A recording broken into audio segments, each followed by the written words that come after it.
অধিকাৰী আত্মা হোৱা। ওম শান্তি। আজিৰ মুৰলী 18 তাৰিখ 3 মাহ 2024। বাবাই কৈছে, মৰমৰ সন্তানসকল, বিচাৰসাগৰ মন্থন কৰি এটা এনেকুৱা বিষয় ওলোৱা যাতে সকলো ঠাইতে একোটা বিষয়ৰ ওপৰত ভাষণ চলে। এয়া হ'ল তোমালোকৰ একতা প্ৰশ্ন। কোনটো পৰিশ্ৰম কৰি কৰি তোমালোক সন্তানসকল সন্মান সহকাৰে উত্তীৰ্ণ হ'ব পাৰা? উত্তৰ, কৰ্মবন্ধনৰ পৰা অতীত হোৱা। যেতিয়া কাৰোবাৰ লগত কথা পাতা তেতিয়া আত্মা ভাই ভাই বুলি বুজি ভাইক চোৱা। পিতাৰ পৰা শুনিলোঁ, পিতাক ভুকুটিৰ মাজত চোৱা। ভাই ভাই দৃষ্টিৰে সেই স্নেহ আৰু সম্বন্ধ দৃঢ় হৈ যায়। এইটোৱে পৰিশ্ৰমৰ কাম। ইয়াৰ দ্বাৰাই সন্মান সহকাৰে উত্তীৰ্ণ হ'বা। উচ্চ পদ পাবলগীয়া সন্তানসকলে এইটো পুৰুষাৰ্থ নিশ্চয় কৰিব। ওম শান্তি। ধাৰণাৰ বাবে মুখ্য সাৰ 1।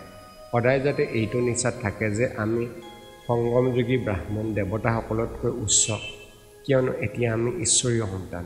আমি মাষ্টৰ জ্ঞান সাগৰ। এই সময়ত আমি সকলো বিশেষত্ব আহৰণ কৰি আছোঁ। 2। পিতাই যি বুজায় সেয়া বুদ্ধিত ৰাখিব লাগে। অন্য সকলো শুনিও নুশুনিবা, দেখিও নাচাবা।